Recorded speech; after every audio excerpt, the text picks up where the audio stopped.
We need to talk about Gran Turismo 7.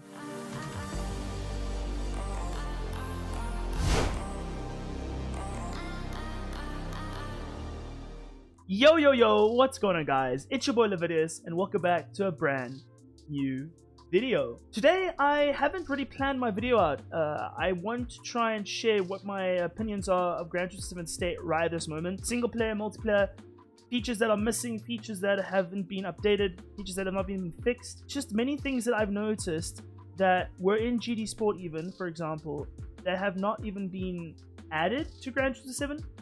And I just want to highlight them again, even if someone else has done them before me. I just want to share my opinion on the game because I put in 2,500 hours into Gran Turismo 7 since release, and I think I've got a pretty strong opinion on certain aspects in the game that should have been fixed or changed or updated, whatever you want to call it. But yeah, ladies and gents, let's get into the video. And if you do enjoy the video, please don't forget to hit the like button, subscribe to the channel, and hopefully you enjoy this very different style of video that I'm making today. So yeah. Okay, so let's start with the mission challenges in Gran Turismo 7. So we had 6 challenge categories at the beginning of Gran Turismo 7's launch, and their challenges ranged from drift trials to drag racing to fuel saving to knocking over as many cones as possible in the amount of time. And they were quite fun. It was just like a very different aspect of Gran Turismo 7 that you didn't have to take too seriously, but it was just fun. And then a couple months down the line, we had the human comedy category added, which is basically 8 one-hour races that were quite challenging. Some of them were a little easier than others, but it was absolutely really fun just to challenge yourself in a different way. And I felt like this is a missed opportunity that we had not had any more challenges added, because they said down the line in one of the patch notes that we will have more categories of missions added. That was in 2022. It is 2024 now, the 28th of January 2024. This is a massive missed opportunity, and I just wish Polyphony would consider adding some more in. This is just even for single player content. I'm more of a sport mode player, multiplayer player, but it was just fun to do something different once in a while on stream, you know. And I just feel like this is just a missed opportunity overall. Okay, so I've got a huge bone to pick with the multiplayer lobbies, the custom lobbies, whatever you want to call them, in Gran Turismo 7. However, so I could talk about what is missing in the settings of Gran Turismo 7's multiplayer lobbies. However, there is a predecessor, a game, oh wait, it's in the same series as well, called Gran Turismo Sport, that has everything that is missing, but it's the previous game. So I think, honestly, let's just... And we're on Gran Turismo Sport. So, as I was saying, right, we have several amazing features that were in Gran Turismo Sport that could easily be just ported over to Gran Turismo 7. For example, right, minimum sportsmanship rating, minimum drive rating. Why don't we have these already? Okay, and then there's several other features. We've got fixed room ownership, no or yes. This is the reason why Gran Turismo 7 lobbies are so frustrating, because in Gran Turismo Sport, if you had to go, right, you could just make another person with several other drivers in the lobby host, so you don't have to close the lobby and then restart it again with someone else. It is just such a quality of life feature that I am shocked it's not in Gran Turismo 7 by 2024, right? So that's just a couple of ones off the bat, right? There's another one that I'm going to show later down the line regarding the room name, where you can literally change the name of your room while you already opened it. It is such a tiny change that could be like added in probably no time, no effort needed, but we still don't have it. Okay, yeah, so here's another setting. So we got ghost lapped cars, right? Sure, if you got the flag rules on in Gran Turismo 7, it does notify the driver that is getting lapped, that someone's behind them. But in my opinion, we should just have this as the cars are getting ghosted. It's a nice addition to say maybe if there's like a wide variety of skills in a lobby, it just reduces the chance of accidents, you know what I mean? I just feel like it's a huge missed opportunity as well. These are very small changes that will transform the way the lobbies are run by, for example, a streamer or just a bunch of friends having to play together, you know?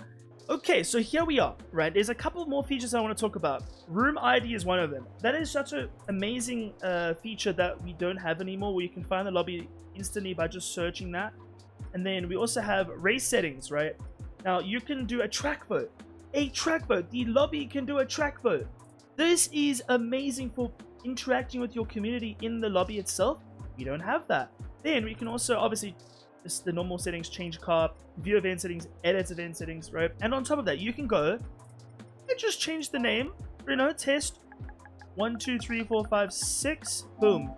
Change event settings. You can change the name right there. You know, there, the following things have been changed. The name has been changed, right? And then let's say we want to go change the track. We go track vote, right? Hold to vote. It says hold the vote to change track. Be aware that any participants currently driving will be forced to finish the run if you do so. Yes, that is awesome, right? You go click yes, right? And let's say, let's go to Sardinia. Let's go to Sardinia C, right? And in 22 seconds time, right? If let's say another bunch of people voted for another track, that would win over what I just voted, right? But just for illustration purposes. And there we go. The track will just change automatically after 30 seconds of voting for a track. Why don't we have this? You know, why don't we have this? It is such an amazing feature. And we still don't have it. On to the next. Okay, so ladies and gentlemen, I just did 2 laps on GT Sport on one of the daily race combos in the time trial mode, right? And there is a feature that was extremely useful just to let you know how well you were actually doing. So like in Gran Turismo Sport, we've got the session best data where it shows your optimal time, your best lap time, your last lap time, your sector splits. It's amazing, right? But in Gran Turismo Sport, you had something extra.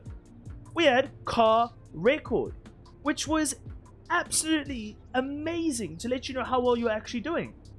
And we just don't have it. Yet again, I have no understanding of why we don't have this. It's like we've gone backwards in Gran Turismo 7 compared to GT Sport, which makes no sense. We need to talk about the sport lobbies in Gran Turismo 7. So we've had the bread and butter formula since 2018, where it's typical daily race A, daily race B, daily race C. Correct, right? And typically speaking, on average, daily race A is like around about 8 to 10 minutes. Daily race B recently has actually been way less than 8 minutes, which is kind of a letdown because I love how it says at the bottom time required 50 minutes when most of the races in GT7 have been no longer than 10 minutes for daily race B. And in my opinion, a daily race A should always be around 10 minutes long in length. Daily race B around 10 minutes long in duration. And then daily race C should always be 20 minutes. 20 minutes give or take. Maybe 1 minute less, 1 minute more. That's usually the optimal daily race formula, right? And there's other issues that have also been coming up, especially in the higher divisions of daily racing, is tuning. I don't have an issue with tuning if there was features in the game that would allow us to access any setup that someone is using. So let's say in the actual like pre-lobby, where we're in the actual daily race and we're about to go racing at 30-second countdown, you can click on that person's setup and copy it, you know?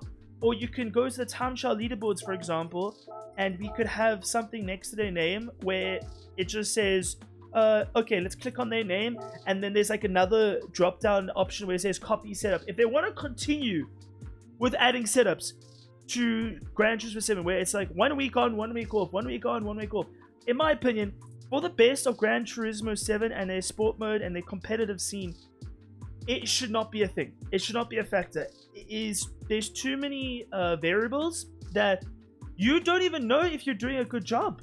You don't even know if the guy in front of you has got a better setup or he's driving better. And that's where it leads to this situation where of uncertainty, you know? And it's just ruining the competitive aspect of the game. Because Gran Turismo like Sport, for example, for the daily race, it was known as arrive and drive. You know, don't have to worry about setups like in ACC. Don't have to worry about setups like in iRacing. It's arrive and drive. You know, and it's just so frustrating that it seems like Polyphony are pushing down this road of just making everyone want to become or forcing everyone to become a technical engineer in setups, you know, or a mechanic. You know, I don't want to do that. I'm being honest with you. I don't. I know how to do it pretty well, but I don't want to. You know, I don't like it, and I feel that the minority who think it should be in don't understand necessarily how much of an impact it actually makes. But yeah, that's just all I wanted to say. I think the only car settings that should ever be allowed is the brake balance. Brake balance is perfect. Keep that in. That is amazing because it's a way of doing minimal changes to your car that is in a bit more simplistic manner, where it helps make your car more stable, it helps save tires, but it's nothing too crazy that it's not understandable. You know what I mean? It's digestible. The way to spice up daily races is to not add another daily race D, like I see a lot of people say, because in my opinion that will just not work. It could work for EMEA, where there's so many drivers in the EMEA region, but for regions like the Americas and Oceania, it will not work. It will not work. I just know it will not work, because I've seen the actual quality of the lobbies, even at peak time during wherever you're racing in terms of those regions, is horrible. It's pretty dead, right? But for EMEA, it's a different story. If it's a good daily race week, we'll have 16 drivers of a minimum 75k DR and above, right? We could have, like for example, in Daytona a couple of weeks ago in Group 3, we had 3 lobbies. We had split 1, split 2 of all A pluses, and then split 3 had A's and A pluses. That is insane, right? It shows that there's a lot of people still on the game. But we cannot add another daily race. But there's one thing I could possibly see happening that could work, is for daily race C, right? Or for any daily race, for example, the way you set up your qualifying is you do qualifying time trial, and that determines your grid position. What if, right, we have whatever track it is, let's say it's just a conventional 2-minute lap time circuit, right? We have a one-shot quali, right, where maybe this has to be developed into a mode so we don't have any griefing, but possibly have a one-shot quali, and that goes into the race. That determines your qualifying slot. That would be amazing. That would spice things up. I've heard so many people say they want that, and I feel like that is achievable. Will that be available in 30 minutes, for example? Maybe do they just keep that for the higher levels? Maybe. I don't think that's a good idea, actually, thinking about it now, but will that be enough time to do everything? Yes, I think it will be. If it's a 20-minute race, and let's say qualifying takes about 3 to 4 minutes, right? That's a good amount of action in 30 minutes. And I've not seen Polyphony ever consider just trying something different. There was something last year in the Group C cars at Le Mans, where we had a 45-minute daily race, and sure, it was fun having a longer race. In reality, once the week started calming down after Monday and Tuesday, when people learned the combo, the races were quite dead, to be honest with you. We want more action. So I don't think going too long then, compared to like 30 minutes is the max. I think 30 minutes is the max. I think 25 is a good sweet spot where you can get some strategy in and still have a condensed format. Nothing more, nothing less. I think that's how I see it being optimized. So I've got another few things to talk about in terms of sport mode. So this replay that I've got on Gran Turismo 7 on my main account was from the beginning of Gran Turismo 7, probably about a month after its release, when we still had 20 people in lobbies for Daily Race C. And we're going to touch on why that has changed since then. I just want to show you as evidence, right, that 20 people were in fact in lobbies. Obviously, as you can see, there's 18 people in this lobby because 2 disconnected. I remember seeing this race. I was in this race. The 2 people disconnected. The reason they disconnected is because the PlayStation 4 console is holding back Gran Turismo 7. I think it's time. It's been a decade. They need to figure out a way to finally disconnect PS4 from the PS5 servers and just keep them separate now, because listen, I understand for like sport mode races that we want to have the best drivers possible, but then we also need to have the best connection quality possible, surely, right? Because if someone's lagging on PS4 because their console cannot process the amount that is required to run the game smoothly on Gran Turismo 7, why is it in the game? It's because obviously we know it's trying to push up the sales, right? I understand that, but for at least A+, A lobbies, possibly even B lobbies, right? I'm pretty sure it's exclusive to PS5 in the dailies, but then for everything else in GTWS races, it's mixed. And this is just a problem, right? This just creates a whole another set of issues that branch off from including the PS4 on the servers with PS5. The penalty system, right? I'll let this play in the background while we watch, right? But we got the penalty system that is honestly very, very lackluster at the moment, because at the beginning of the game I think we had an okay penalty system, but I remember the PS4 would crash a lot because of everything that's going on, so they reduced the complexity of the PS4 penalty system, the general penalty system in the game due to the PS4's lack of power, and it was just not ideal, honestly. The biggest offender in sport mode at the moment in terms of a very unbalanced BOP has got to be the Mazda 3 Group 4 car. So as you can see just above me, right, we've got the Mazda 3 with its stats. It's 380 brake horsepower, 1,200 kilograms, it's front-wheel drive, front-engined, and it's turbocharged. Now, you would probably expect a car this light and this car like this powerful that it would be possibly reduced a little bit, right? Because that's a very good ratio of power to weight for Group 4. But unfortunately, as you enter a race, you find out, no, it is exactly the same stock standard, and this has created a lot of issues. The car itself is not really fast. It's just that the BOP within sport mode makes it viable. And the problem is that the car is not that quick in the corners. It is just extremely quick on the straights. So for example, in this week right now, even if the F-Type in qualifying is the most viable car to choose, right? Even there's a Vera on there, for example, but even if that's the most viable car, right? In a racing circumstance, if someone makes a mistake with a car like the F-Type, a Veyron, a 650S, right? Just one mistake in the corners, just one little mistake, right? Where the Mazda can get just a little bit of time in the corners, right? It will gain at least 0.8 seconds on that one straight at Road Atlanta. I could probably submit a clip right now to show you.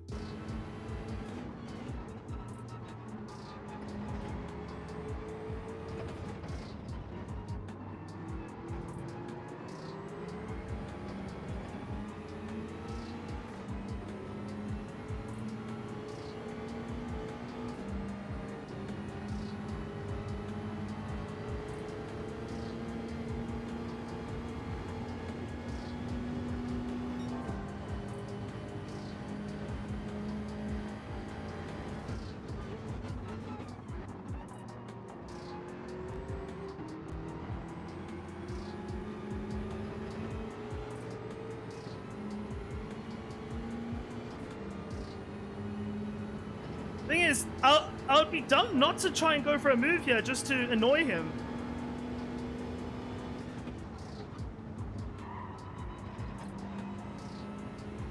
And that, as you can see, it is just ridiculous. Absolutely ridiculous. And I could talk about BOP for the other categories, for example. But to be honest with you, the update that happened recently, a couple of days ago, addressed the Group 3 BOP quite well. The Group 2 BOP is quite difficult to manage because you've got all these errors of cars, just like in Group 1 as well.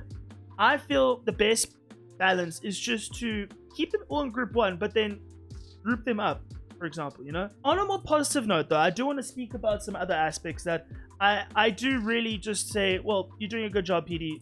Like, I'm not going to complain. Like, obviously, you've got the scapes. Amazing. I use them all the time to make thumbnails. Great job. And then obviously you've got the showcase mode where you can get liveries, you can get all kinds of suits for your driver, your helmet liveries, so many different things. I didn't touch on single player because that's just a whole can of worms that I am not going to open. But everyone can agree that single player, generally speaking, bar a couple of events and GD Sophie, The AI is quite lackluster. I'm just going to acknowledge that. The license center, it's great when they added in all those master licenses. This was great.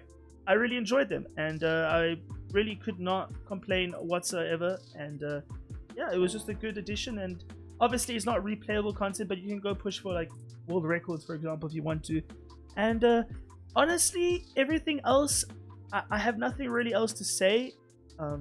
I shared everything that I have had as an issue in Gran Turismo 7 at the moment, ranging from so many different things. And honestly, I think I've covered everything that I wanted to speak of today. And if I did miss anything, please let me know down in the comments down below. And if you did take all your time to watch this video, I really appreciate you, and you're a real one. And I'll see you all in a brand new video or live stream sometime soon. Peace.